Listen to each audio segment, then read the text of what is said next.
भला हुआ मेरी माला टूट गई, मैं राम भजन से छूटी। भला हुआ मेरी माला टूट गई, मैं राम भजन से छूटी। मेरे सिर से टली बला, भला हुआ मेरी माला टूट गई, मैं राम भजन से छूटी। मैं राम भजन से छूटी। मेरे प्यारे दोस्तों, आज जो मैं आपको ज्ञान की बात बताने आया हूं वो ये है कि हम कैसे अपने स्वरूप को भूल गए हैं और कैसे हम अपने स्वरूप को प्राप्त करेंगे। क्योंकि आपने देखा है, जैसे एक कांच का महल होता है, जैसे कांच है, आपके घर में ही कांच लगा लो कि आपकी मोटरसाइकिल का जो कांच है या फिर आपकी खिड़कियों पे जो कांच है जिसमें शक्ल दिखाई देती है, आप देखोगे कि उसमें हमेशा ही कोई ना कोई पक्षी आके चोंच मारता रहता है। आप नोट करना, जिसने नहीं देखा है वो एक बार कांच लगा के देखना, किसी अपने घर के आसपास कोई रखना ऐसे छत पे कांच जहां पर कुछ पक्षी हों, दाना डाल के देखना उस कांच के आगे। तो वो पक्षी क्या करेंगे, वो दाना तो खाने आएंगे, लेकिन जैसे ही वो अपने स्वरूप को देखेंगे उस कांच में, वो उसमें चोंच मारना शुरू कर देंगे। या फिर कोई बड़ा सा कांच का टुकड़ा हो तो किसी कुत्ते को लेके जाना उसके पास, अपने ही कुत्ते को, और वही कुत्ता उस कांच में देखकर भौंकना शुरू कर देगा। और आपकी लाख कोशिशों के बाद भी आप कितना ही समझा लेना उसको, वो मानेगा नहीं और वो भौंकता ही जाएगा। हार के आपको उस कांच को ही हटाना पड़ेगा, तब वो शांत होगा। दोस्तों, यही स्थिति हमारी सुरती की है। हमारी सुरती जो इस शरीर में आ गई है, अब लाख समझाने पर भी वो ये मानने को तैयार नहीं है कि ये शरीर मैं नहीं हूं। हम इसी शरीर को स्वयं का स्वरूप मान के बैठ गए हैं। यही दिक्कत है, बहुत बड़ी दिक्कत है, कि हम सुबह से लेके शाम तक केवल इस शरीर की सेवा करने में लगे हैं। सेवा कौन कर रहा है? वही सुरती, वही चेतन धारा।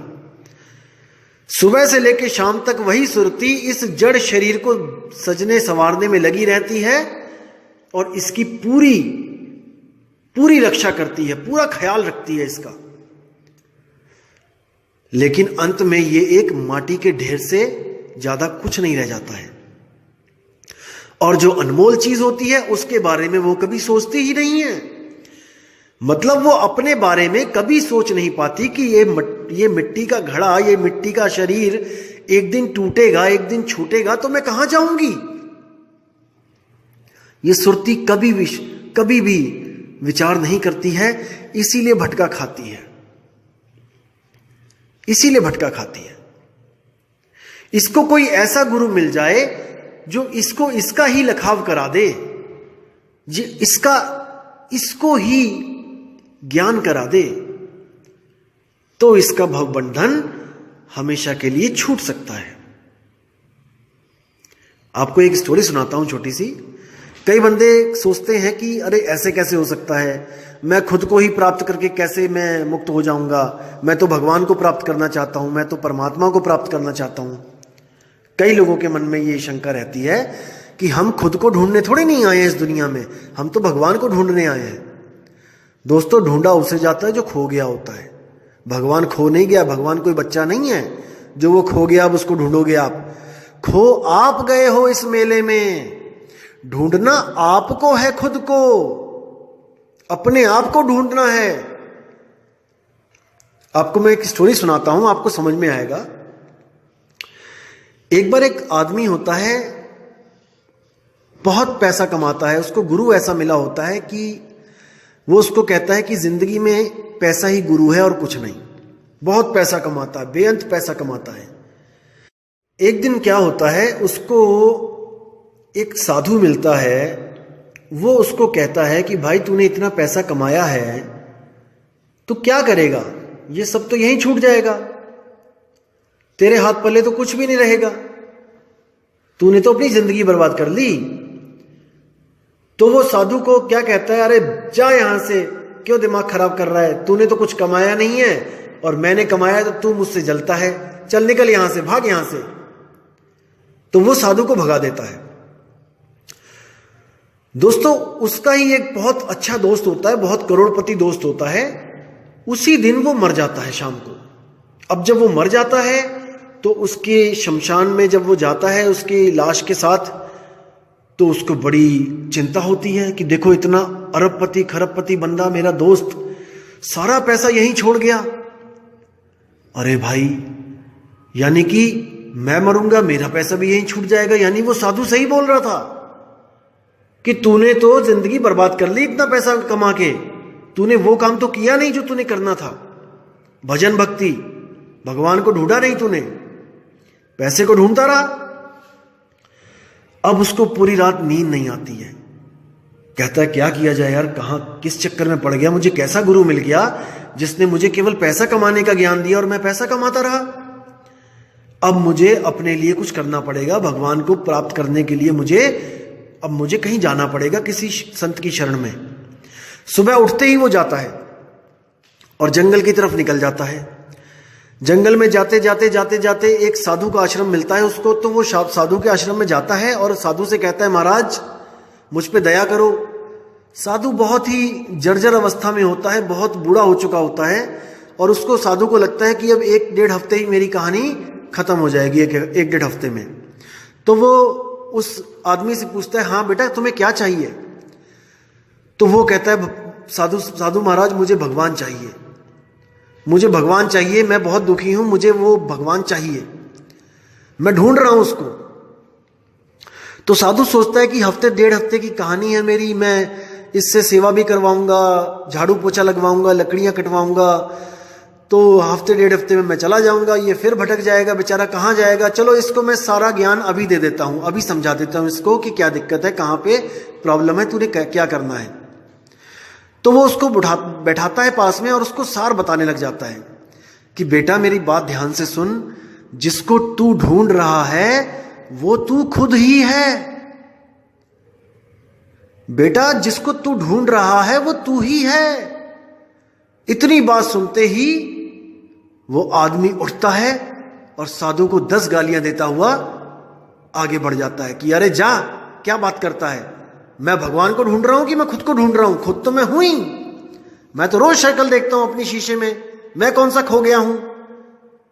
अरे तुझे कुछ नहीं पता, तू साधु के नाम पे ढोंगी है। ऐसी गालियां देके आगे बढ़ जाता है और वो साधु बेचारा हैरान परेशान कि अरे ये क्या हो गया।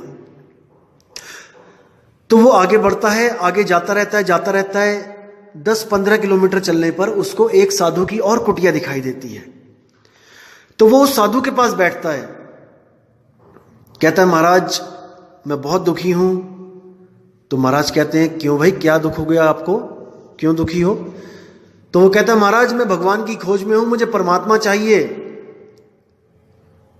तो साधु कहता है बेटा वो तो ठीक है, लेकिन क्या कभी आप किसी और संत की शरण में गए हो, कभी किसी और से आपने ज्ञान लिया है? तो वो कहता है किसी संत की शरण में किसी से ज्ञान तो नहीं लिया, लेकिन एक ये 10-15 किलोमीटर दूर यहां से एक कुटिया है बाबा की, पता नहीं कैसा मूर्ख बाबा था, मैं उसके पास गया, मैंने कहा कि मुझे परमात्मा चाहिए, परमात्मा को ढूंढ रहा हूं। तो वो कहता है कि तू खुद ही है जिसको तू ढूंढना चाहता है, जिसको तू पाना चाहता है। कैसा मूर्ख बाबा था। अब इतनी बात सुन के साधु हैरान परेशान कि अरे वो तो मेरा गुरु भाई है, जो ज्ञान मैं दूंगा वही ज्ञान वो देगा, और अगर उसके ज्ञान को इसने इतनी गालियां दी तो जो मैं बताऊंगा मुझे भी गालियां देगा। अब क्या किया जाए, क्योंकि ज्ञान दोनों का एक है। तो वो उसको क्या कहता है कि हाँ बेटा, परमात्मा तुझे मिलेगा, जरूर मिलेगा, लेकिन तुझे सेवा करनी पड़ेगी यहां पे आश्रम में। तो वो कहता है महाराज मैं सेवा करने को तैयार हूं, सारी उम्र सेवा कर लूंगा, मुझे परमात्मा चाहिए, मैं जिंदगी बर्बाद नहीं करना चाहता अपनी। वो कहता है ठीक है भाई, वहां पे 10 घोड़ियां 10 भैंसे हैं, उनका गोबर उठाना पड़ेगा आपको। कहता है ठीक है कोई बात नहीं। अब लग जाता है बेचारा सुबह शाम गोबर ढोने में, ढो ढो के गोबर बुरा हाल, लेकिन परमात्मा चाहिए भाई, इसलिए सब कुछ मंजूर है। रोज गोबर ढोता है, रोज उनको घास पानी देता है, बुरे हाल, और पूरा दिन काम करता है, शाम को आधा घंटा मिलता है, सत्संग के लिए बैठता है, सत्संग सुनता है। समय बीतता जाता है, 1 साल 2 साल 3 साल 4 साल 5 साल बीतता जाता है समय, 5 साल हो जाते हैं। फिर कहता है गुरुजी कुछ ज्ञान दो, अब मुझे कुछ मंत्र शंत्र दो ताकि मैं परमात्मा को पा सकूं। गुरुजी कहते हैं बेटा अभी नहीं, अभी आप और सेवा करो। करते करते 10 साल हो जाता है। अब रोज वो जो सत्संग में बैठता होता है, रोज आधा घंटा जो सत्संग सुनता होता है, उससे उसकी बुद्धि विवेक जागने लग जाता है। उसको सत्संग में पता लगने लग जाता है कि ये शरीर नाशवान है, ये शरीर हमारा स्वरूप नहीं है, असल में हमारा कोई और स्वरूप है जिसको हमने प्राप्त करना है। तो ऐसे ही सत्संग सुनते सुनते सुनते 10 साल बाद उसका विवेक जागृत हो जाता है और उसको समझ में आ जाता है कि जिसको मैं खोज रहा हूं वो मैं ही हूं।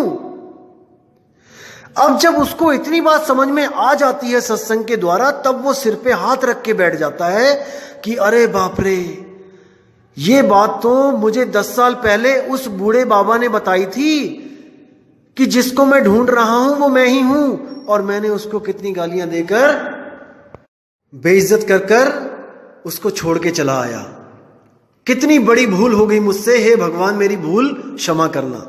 अभी इतना ही बात करता है कि दूर देखता है कि वही बाबा आ रहा है। किस्मत से वो बाबा ठीक हो जाता है और वो बाबा 10 साल के बाद अपने गुरु भाई से मिलने के लिए आ रहा होता है। जैसे ही वो बाबा आता है तो वो भागा भागा उस बाबा के चरणों में गिर जाता है कि बाबा मुझे माफ कर दो, मैं वही हूं जो 10 साल पहले आपके पास आया था। बाबा आपने मुझे बताया था कि मैं खुद को ही ढूंढूंगा तभी मेरी मुक्ति होगी, आप बिल्कुल सही थे बाबा, मुझे माफ कर दो। आपने मुझे रोका क्यों नहीं, आपने मुझे रोका क्यों नहीं? तो बाबा कहते बेटा अगर मैं तुझे रोक देता तो इस आश्रम का गोबर क्या तेरा बाप ढोता? तो दोस्तों यही हालत हमारी हुई पड़ी है। जब तक हम इस दिमाग में डला हुआ गोबर नहीं ढोएंगे, नहीं निकालेंगे, बाहर फेंकेंगे, जब तक हम नहीं समझ पाएंगे कि जिसको हम ढूंढ रहे हैं वो हम ही हैं। खुद को ही ढूंढना खुदा को ढूंढना है, और खुद को पाना खुदा को पाना है। बात विवेक की है दोस्तों, समझोगे तो समझ में आएगी, नहीं तो कभी समझ में नहीं आएगी। इसीलिए मैं कह रहा हूं कि कम से कम 50 सत्संग सुनो ताकि आपको पता लगे कि ढूंढना किसको है। दोस्तों समझना है इन बातों को। जब तक ये पुराने रीति रिवाजों का, जो पुराने लकीर के फकीर वाले जो गोबर हमारे अंदर डले हुए हैं, हमारी दिमाग में जो गोबर फेंक रखा है, उस गोबर को धीरे धीरे धीरे करके हमने साफ करना है। और जिस दिन ये गोबर साफ होने लग जाएगा उस दिन आपको स्वयं से अंदर से ज्ञान आने लग जाएगा कि आत्मा को प्राप्त करना ही परमात्मा की प्राप्ति है। जब तक ना चीन होगे आत्म तब तक ना मिली है परमात्म। आत्मा को प्राप्त करने पर जो अवस्था प्राप्त होती है, उसको प्राप्त करने पर परमात्मा को प्राप्त करने की जरूरत नहीं रह जाती है। अगर आप वापस उसी आत्म स्वरूप में चले जाते हो जो इस सृष्टि बनने से पहले था, तो आप स्वयं परमात्मा रूप हो जाते हो। आपको किसी अलग से किसी परमात्मा की जरूरत नहीं पड़ती है। आप भी उसी ऊंचाइयों तक पहुंच जाते हो जहां पर वो परमात्मा है। ये ऊंचाइयां एक संकेत है कोई सेंटीमीटर लेके ना नापने लग जाए इन ऊंचाइयों को। ऐसे ऐसे स्वयंभू आत्मज्ञानी भी बने हुए हैं जो शब्दों को पकड़कर आगे बातें बनाकर भ्रमित कर देते हैं लोगों को। तो दोस्तों, जिसको आप खोज रहे हो वो आप ही हो। दोस्तों, लेकिन एक चीज और आपको मैं बताना चाहूंगा। जैसे कई भाइयों के मेल आती हैं, पूछते हैं कि क्या जो आप बता रहे हो वो अहम ब्रह्मस्मि लेवल का ज्ञान है? क्या अहम ब्रह्मस्मि और जो आपका जो ज्ञान है, मूल ज्ञान, क्या ये एक ही है? बिल्कुल नहीं दोस्तों, मैं आपको क्लियर करना चाहूंगा कि ये एक क्यों नहीं है। क्योंकि सवाल बहुत अच्छा है। वहां पर भी ये भाव है कि मैं ही ब्रह्म हूं, यानी मैं ही कर्ता धर्ता हूं, और यहां पे ये भाव है कि मैं एक आत्मा हूं। इन दोनों में फर्क क्या है मैं आपको बताना चाहूंगा कि कहां पर गलती हो जाती है। आपको मैं ये जरूर बताना चाहूंगा। दोस्तों, जैसे मैंने आपको पहले सत्संग में बताया था कि 3 अवस्थाएं होती हैं। चीज एक ही होती है और 3 अवस्थाएं होती हैं, जीव, शिव और पीव। आपने इन तीनों को अच्छी तरह समझ लेना है तो आपका सारा कंफ्यूजन दूर हो जाएगा। दोस्तों, जीव अवस्था वो होती है जिस अवस्था में अभी हम हैं। धर्म कोई भी हो, इट डजंट मैटर। जात कोई भी हो, इट डजंट मैटर। दोस्तों, भाषा कोई भी हो, इट डजंट मैटर। हम जिस अवस्था में अभी जी रहे हैं, जो हम सारे कर्म कर रहे हैं इस दुनिया में रह के, वो एक जीव अवस्था है। जीव अवस्था का मतलब समझो कि आप एक भिखारी का रोल अदा कर रहे हो इस दुनिया में। यानी कि आप हर चीज के लिए किसी ना किसी के बंधन में हो, किसी ना किसी पर निर्भर हो। आप अपनी मर्जी से अपनी किस्मत नहीं बदल सकते कि आप चाहो कि आप गरीब हो और आप सोचो कि आज मैं अमीर बन जाऊं, तो नहीं। ये आपकी जो किस्मत में लिखा है, जो आपने कर्म किए हैं उसके हिसाब से जो किस्मत बनाई गई है, वो सब मैटर करती है। आपकी अगली जिंदगी कैसी आपकी होगी इस बारे में आप कभी भी ये नहीं कह सकते कि मैं स्वयं अपनी किस्मत लिख रहा हूं। हालांकि लिखते आप ही हो, क्योंकि जो आप कर्म कर रहे हो उसी के आधार पे किस्मत बनाई जाती है। लेकिन जो आपने कर्म किए हैं उसके आधार पे जो आपकी किस्मत दुखदाई भी आती है तो उसको चेंज नहीं कर सकते हो, क्योंकि वो कर्म आपने ही किए हैं और भुगतने भी आपको ही पड़ेंगे। आप उसको बदल नहीं सकते हो, क्योंकि आप वो लिख चुके हो, वो कर्म कर चुके हो, और कर्मों के आधार पे आपको फल मिलेगा। जैसे आपने आम के पेड़ बो तो दिए, तो अब आपको सेब नहीं मिलेगा, या आपने बबूल के पेड़ बो दिए तो आपको अब इमली नहीं मिलेगी। कहने का मतलब कि जो आप कर्म करोगे आपको वही भुगतना पड़ेगा। अब इस लेवल में हम इसको भिखारी मान के चलते हैं कि एक जीव एक भिखारी की तरह है, अमर है, मरेगा नहीं, लेकिन दुखी है। हर जीव आज दुखी है, जिसको बाबा नानक भी कहते हैं कि नानक दुखिया सब संसार, सुखी सोई जो नाम आधार। यानी कि हर दुनिया में हर इंसान दुखी है, चाहे कोई भी कंट्री क्यों ना हो, किसी भी देश का प्राणी क्यों ना हो, हर बंदे का कोई ना कोई दुख उसके साथ लगा है। और सुखी सोई जो नाम आधार, नाम यानी कि जो अपने सत्य स्वरूप को पा जाता है वही सुखी है। तो इसको बाद में खोलेंगे इस वाणी को। पहले मैं इस बात पे आ जाता हूं कि मैं क्या बताना चाहता हूं आपको, कि जैसे हम सब अभी जीव अवस्था में हैं, हम सब एक भिखारी की तरह है यहाँ पे, जो दुनिया में जिंदगी काट रहे हैं जस्ट। तो जब हमें कोई अधूरा गुरु मिलता है जो ब्रह्म तक की साधना करवाता है, वो हमें क्या बोलता है कि आप ही ब्रह्म हो। वो आपको एक नाम देता है, आप उसकी नाम की साधना करते हो, और आप साधना करते करते करते जब ब्रह्म अवस्था तक पहुंचते हो, तब आपको यह महसूस होता है कि जिस 2 पैसे के लिए आप तरसे हो इस दुनिया में, वो आपने ही बनाई है। समझो इसको। आपको ब्रह्म तक पहुंच गए, ऐसा लगता है कि आप ही ब्रह्म हो। उस अवस्था तक पहुंच के लगता है कि मैं ही ब्रह्म हूं और मैं ही इस दुनिया का राजा हूं, मालिक हूं। किस दुनिया का? इस 5 तत्व की दुनिया का। भ्रम ये है, खुद को ना जानना और खुद को एक कर्ता मान लेना, यही भ्रम है। क्योंकि अगर अपने आप को राजा मानोगे तो दोबारा राजपाट करने का आपकी इच्छा हो जाएगी, वो इच्छा खत्म नहीं होगी। क्योंकि आप उस भूल को अपना गुण मान के देखोगे कि अरे मैं तो राजा हूं, मैं तो दुनिया बना सकता हूं, मैंने ही दुनिया बनाई है, और आप ये दुनिया दोबारा बना दोगे। दुनिया का मतलब क्या है दोस्तों?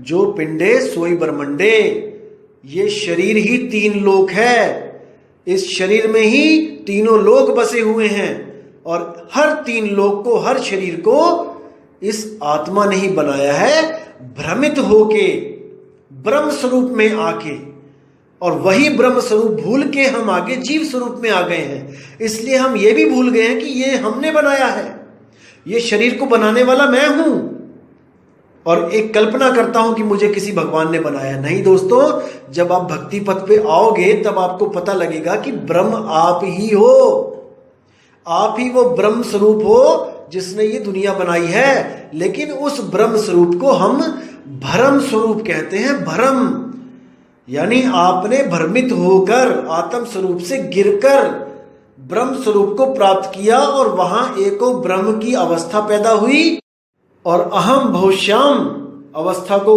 प्रकट किया, और एक से अनेक हो गए। एक से अनेक मतलब एक ब्रह्म अवस्था से आगे अहंकार, 3 गुण, 5 तत्व, 25 प्रकृति, और ये सारा जगत हो गए। इसको कहते हैं ब्रह्म अवस्था। जब जीव ब्रह्म अवस्था तक पहुंचता है और इसके आगे का ज्ञान इसके पास नहीं होता है, तो वो अहंकार को प्राप्त हो जाता है, वहां पर मैं की भावना आ जाती है। यही मैं की भावना अगली सृष्टि बनाने में सहायक होती है, कारण होती है। इस मैं को खत्म करना है दोस्तों। इस मैं को तभी खत्म कर पाओगे जब आपको दुनिया बनाना एक महान काम ना लग के एक भूल लगने लग जाए, गलती लगने लग जाए, तब आप अपनी गलती को सुधारोगे, ना कि आप वहां पर अहंकारी हो जाओगे कि मैं ही सब कुछ हूं।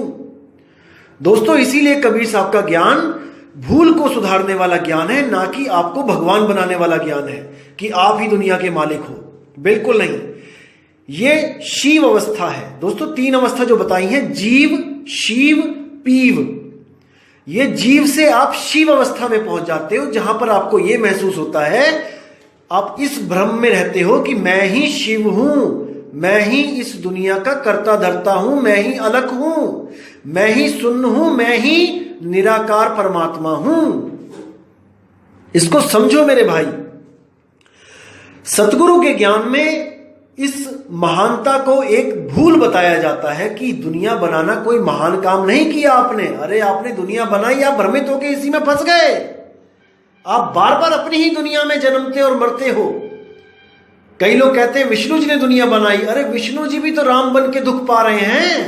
अपनी ही दुनिया में दुख पाना ये कहां की समझदारी है मेरे भाई। अपने ही घर में तुम दुखी हो जाओ तो फिर सुख कहां है? कहीं नहीं मिलेगा आपको सुख। तो इस अवस्था को, इस शिव अवस्था को सतगुरु कबीर साहब के ज्ञान में भूल कहा गया है। इसलिए आप इस अवस्था को पार बड़े आराम से कर जाते हो। यहां तक कि आपके दिमाग में एक बार भी यह ख्याल नहीं आता है कि मैं इस अवस्था को प्राप्त भी करूं। जबकि दूसरे जितने भी अधूरे गुरु हैं वो आपको कहेंगे कि आप ब्रह्म अवस्था को प्राप्त करो, और आपको वो ऐसी साधना दे देंगे जिससे आप शून्य निराकार तक पहुंच के उसी का रूप हो जाते हो। आप ही निराकार बन जाते हो, आप ही स्वयं ब्रह्म ज्ञानी हो जाते हो। नहीं दोस्तों, हमने ब्रह्म ज्ञानी नहीं होना है। ब्रह्म ज्ञान तो कबीर साहब के यहां पहली पौड़ी है। जीव से ऊपर ब्रह्म ही है, और हमने पहली पौड़ी नहीं, हमने उससे आगे निकल जाना है। उससे आगे हम तब निकल पाएंगे जब हमें अपना निज स्वरूप प्राप्त होगा, निज स्वरूप का ज्ञान होगा। कबीर साहब के मार्ग में आपको पार ब्रह्म का ज्ञान दिया जाता है कि आप ब्रह्म से भी पार हो। ब्रह्म तो आपकी एक भूल अवस्था है, जिस अवस्था में आपने इस शरीर को जन्म दे दिया है, सृष्टि बना दी है। तो इसको दोस्तों समझो। कबीर साहब की जो ज्ञान की विधि है वो क्या है? तू तू करता तू भया, मुझ में रहाना हूं। ये जो हूं है यही अहंकार है, यही ब्रह्म अवस्था है। ब्रह्म ज्ञान में कभी भी तू नहीं होता है, वहां पर मैं ही मैं होता है। और कबीर ज्ञान में आपको आपका स्वरूप बता दिया जाता है जो अहंकार से भी परे है। जो अहंकार से भी परे है तो अहंकार आने का वहां मतलब ही नहीं होता है, क्योंकि आप जिसकी साधना कर रहे हो उसके गुणों में अहंकार है ही नहीं। इसको समझो। जो अहंकार पैदा हुआ वो खत्म करना है। वो कैसे खत्म होगा? जब आप सहज हो जाओगे, क्योंकि सहज गुण ही अहंकार को खत्म करने का एकमात्र रास्ता है। और वो ऐसे खत्म नहीं होगा कि आपको कोई कहने लग जाए कि दिन रात सहज रहो सहज रहो सहज रहो। सहज सहज करने से सहजता नहीं मिल सकती, जैसे राम राम करने से राम नहीं मिल सकता। भाई सहजता आत्म चिंतन में स्वयं आती है, स्वयं से वो गुण प्रकट होता है। जब आप आत्म चिंतन करने लगते हो, जब आप अपने आप को जानने लग जाते हो, अपने निज स्वरूप को प्राप्त करने लग जाते हो, तो जो नकली स्वरूप अहंकार की वजह से पैदा हुआ है आप उसको त्यागने लग जाते हो। जब वो स्वरूप ही नहीं होगा तो आप दोबारा प्रकट ही नहीं करोगे। जब आपको अपनी भूल पता लग जाएगी कि कैसे मुझसे भूल हुई है दोस्तों, फिर आप उस भूल को अपनी महानता नहीं सोचोगे कि मैं ही ब्रह्म हूं और एक ही ब्रह्म से ये सारी सृष्टि बनी है और वो मैंने ही बनाई है। यही अहंकार भाव दोबारा दुनिया पैदा करने का मूल कारण है। तो दोस्तों, कबीर साहिब के मूल ज्ञान में यही है कि आपकी भूल सुधर जाए।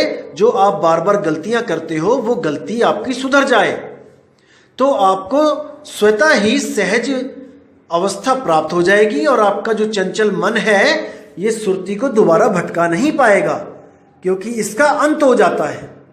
केवल सुरती की वजह से, उस चेतन धारा की वजह से ये मन गतिमान है, ये तन गतिशील है। कई लोग ऐसे भी मिलेंगे आपको जो आपको भ्रमित करेंगे कि आपका जो शरीर है वो मरता इसलिए है क्योंकि उसमें से सूक्ष्म शरीर निकल जाते हैं और वही सूक्ष्म शरीर महाचेतन शरीर है। दोस्तों बिल्कुल गलत। अरे उस सूक्ष्म शरीर को भी चलाने वाली वो आत्मा है, वो चेतन धारा है जो स्थूल शरीर को भी चलाती है, सूक्ष्म को भी चलाती है, कारण महाकारण केवल हंस को भी चलाती है। उसको नहीं जान पाने के कारण जीव एक शरीर से दूसरे शरीर में भटकता है। लेकिन अगर सतगुरु मिल जाए तो आपको इसी शरीर में उस आत्म शक्ति का, उस चेतन धारा का अनुभव भी होगा और जहां से वो बिछड़ी है उस जगह का पता भी चलेगा और उसमें उसका मिलान भी होगा। तो साहिब कहते हैं सुरत समाये शब्द में और वाको काल न खाए। वो शब्द स्वरूप जो घट घट में व्यापक है, उस शब्द को जब ये सुरती प्राप्त करती है तो इसकी भटकना हमेशा के लिए खत्म हो जाती है। तो ब्रह्म ज्ञान से ये ज्ञान बिल्कुल भिन्न है। यहां पर आपको पहले ही बता दिया जाता है कि आप ब्रह्म से न्यारे हो और आपने ब्रह्म को पैदा किया है, ना कि ब्रह्म ने आपको पैदा किया है। ब्रह्म यानी शून्य, यानी निराकार। जब तक आप ये मान के चलोगे कि आप ब्रह्म से पैदा हुए हो दोस्तों, तब तक आप आत्मा को कभी प्राप्त कर ही नहीं सकते। कुछ स्वयंभू ज्ञानी, आत्मज्ञानी आपको भ्रमित करने की कोशिश करेंगे कि आप शून्य से पैदा हुए हो, और आप एक अखंड नियम के अंतर्गत पैदा होते रहते हो। दोस्तों, अगर हम ब्रह्म से पैदा हुए हैं तो फिर तो हमारा पिता ब्रह्म हुआ है और हम अपने पिता को प्राप्त करके मुक्त हो सकते हैं। लेकिन ब्रह्म को प्राप्त करने के बाद भी, शून्य को प्राप्त करने के बाद भी हम मुक्त नहीं हो पा रहे हैं। इसका मतलब गलती हो रही है हमसे कहीं। क्योंकि अगर हमें कोई जेल में पकड़ के ले जाए तो हमारी मुक्ति इसमें नहीं कि हम जेल में मर जाएं। हमारी मुक्ति इसमें है कि हम जेल बनने से पहले जहां थे हम वहां पहुंच जाएं, अपने परिवार में पहुंच जाएं, अपने पिता के पास पहुंच जाएं, तो हम मुक्त हो गए। तो ये नकली स्वयंभू आत्मज्ञानी आपको हमेशा यही घोषित करेंगे कि आप शून्य से पैदा हुए हो और आप ही तत्व हो, वो महाचेतन तत्व आप ही हो। दोस्तों, आप तत्व नहीं हो, आप नितत्व हो। आप मन नहीं हो, आप सूक्ष्म शरीर नहीं हो, आप स्थूल शरीर नहीं हो। जब तक आप ये नहीं समझ लोगे, जब तक आप मुक्त हो ही नहीं सकते। अरे अगर आप ही मर जाओगे तो मुक्त कौन हुआ? मरने को मुक्ति नहीं कहा जाता है। अज्ञान को छोड़ने को, तत्वों को गिराने को मुक्ति कहा जाता है।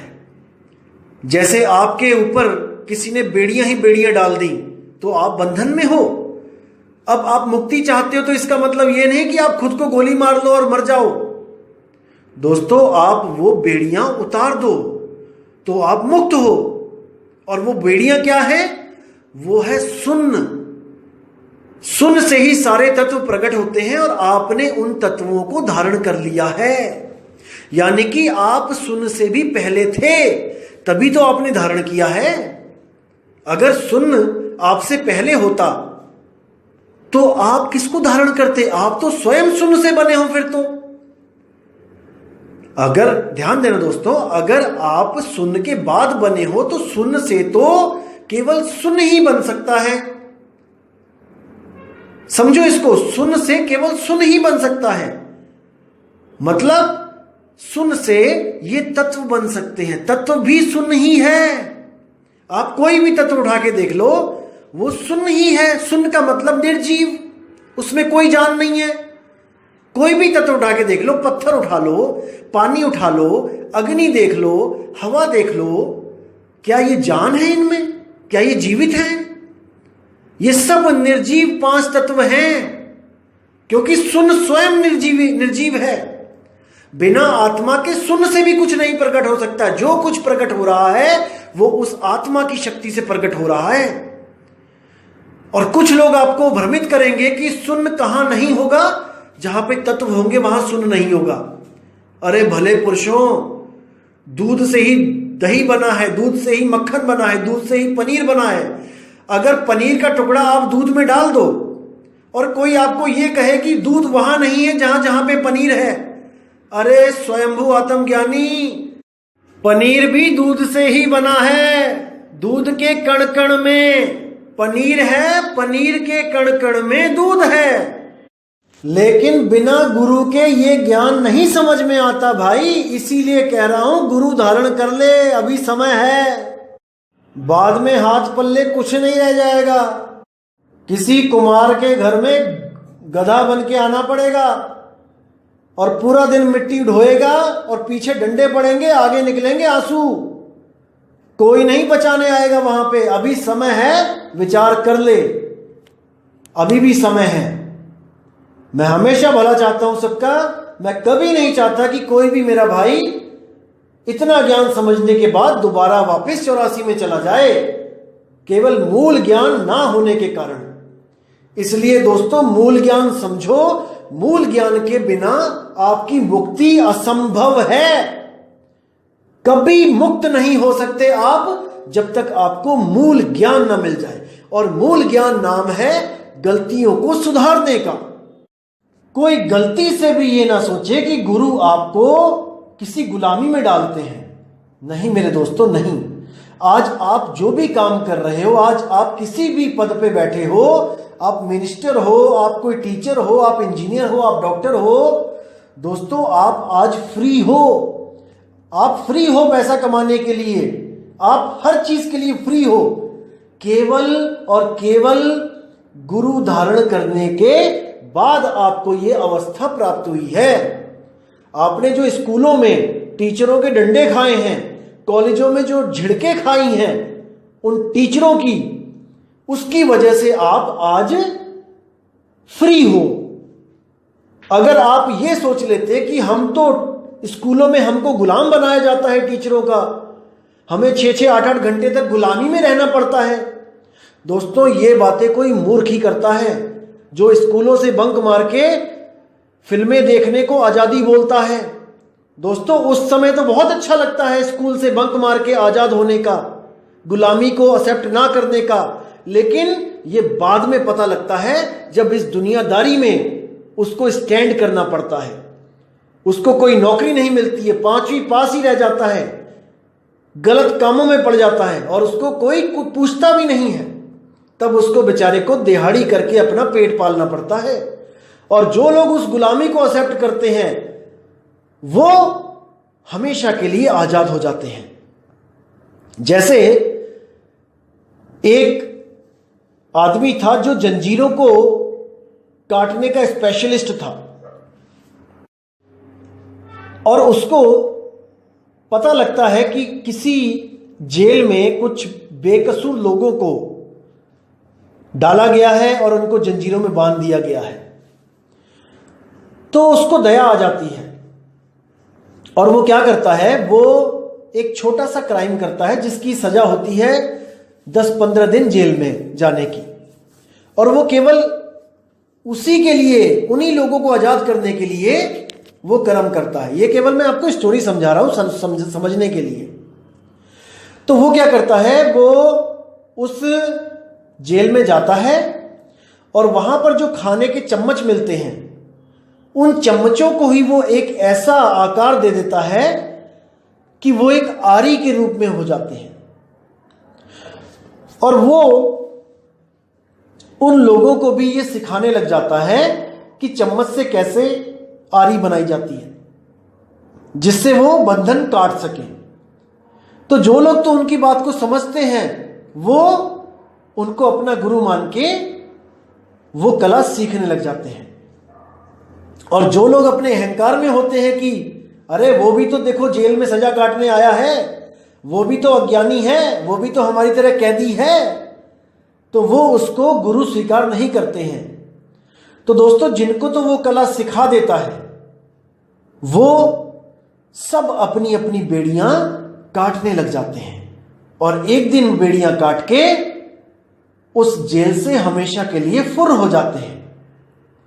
और जो बेचारे नहीं गुरु धारण करते हैं वो वहीं पर सजा काट के एक दिन फांसी पे चढ़ जाते हैं। तो गुरु वहां पे जेल में जा रहा है आपको गुलाम बनाने के लिए नहीं, गुलाम तो आप ऑलरेडी ही हो, वो और क्या गुलाम बनाएगा गुलामों को, वो आपको मुक्त कराने के लिए आता है। वो आपको जो विधि बताता है उससे आप मुक्त हो सकते हो। इसी तरह कबीर साहब जो पंथ चलाते हैं, जो गुरुगम चलाते हैं, वो केवल आपको बंधनों से मुक्त करने के लिए चलाते हैं, ना कि आपको गुलाम बनाने के लिए। लेकिन हां, गुरु की सेवा बहुत अनिवार्य है क्योंकि पल पल पे गुरु आपका मार्गदर्शन करते रहते हैं, आपको गलत जगह, गलत संगत से हमेशा दूर रखने के लिए सत्संग रूपी वर्षा करते रहते हैं। इसलिए बहुत जरूरी है कि गुरु की आज्ञा में रहें, गुरु की शरण में रहें, क्योंकि केवल बीज बोने से फसल प्राप्त नहीं होती मेरे भाई। सारी दुनिया बीज बोती है, सारे किसान बीज बोते हैं, लेकिन बाढ़ भी बहुत जरूरी होती है, वरना आवारा पशु कभी भी खेत को चर सकता है। तो जहां पे बाढ़ लगी होती है, कांटों वाली तारें लगी होती हैं मजबूत, वो फसल साफ बच जाती है, और जहां पे बाढ़ नहीं होती है वो फसल पशुओं द्वारा चर ली जाती है। तो नामदान है बीज और सत्संग है बाढ़। अगर बाढ़ लगी होगी, आपको बार बार सत्संग मिलता रहेगा, तो वो नामदान जो आपको हुआ है वो बहुत ही बढ़िया रंग लाता है, बहुत ही आसानी से आप उस स्वरूप को प्राप्त करते हो। लेकिन अगर सत्संग रूपी बाढ़ नहीं लगी है तो आपके खेत में कभी भी कोई भी आवारा पशु घुस के आपकी फसल को वो चर सकता है, आपको भ्रमित कर सकता है। इसलिए दोस्तों, गुरु को धारण करना और गुरु के सत्संग में रहना अति अनिवार्य है। तो दोस्तों, आज की ऑडियो से मैं उम्मीद करूंगा कि आपको ब्रह्म अवस्था में जो लोग फंस जाते हैं, आपको उसका पता लग चुका है कि ब्रह्म अवस्था को प्राप्त करना और उसको कैसे पार करना है, ये सब कबीर पंथ में बताया जाता है। ब्रह्म अवस्था में रुका नहीं जाता है, वो शब्द विहंगम चाल है, वो सीधे हर देश को पार करता हुआ इंडिया से अमेरिका पहुंचने की तरह है। बीच में देश आएंगे लेकिन आपको पता भी नहीं लगेगा कि कौन सा देश आपके नीचे से गुजर रहा है, उस हवाई जहाज के नीचे से निकल रहा है। इसी तरह आपको पता भी नहीं चलेगा कि कौन कौन से चक्र आपने पार कर लिए हैं, कौन कौन सी अवस्थाएं आके निकल भी गई, क्योंकि वही तो भ्रम है, उसी को छोड़ना है। तो दोस्तों, उम्मीद करूंगा कि आज की ऑडियो से आपके कई भ्रम दूर हो गए होंगे और मैं मालिक से हमेशा यही अरदास करूंगा कि आप हमेशा विवेकी होते जाएं, होते जाएं, होते जाएं, इतने विवेकी हो जाएं कि आप नील शीर का निवेड़ा स्वयं अपनी बुद्धि से कर सको, अपने आत्म स्वरूप को जान सको। तो दोस्तों, अब विदा चाहूंगा आपसे और बहुत जल्दी एक नई ऑडियो के साथ आपके सामने ज्ञान लेके आऊंगा। कबीर साहब का जो मूल ज्ञान है उसको अच्छी तरह समझ के आप हमेशा के लिए भवबंधन से मुक्त हो सकते हो। दोस्तों, यकीन रखो। तो दोस्तों, अब मैं विदा चाहूंगा।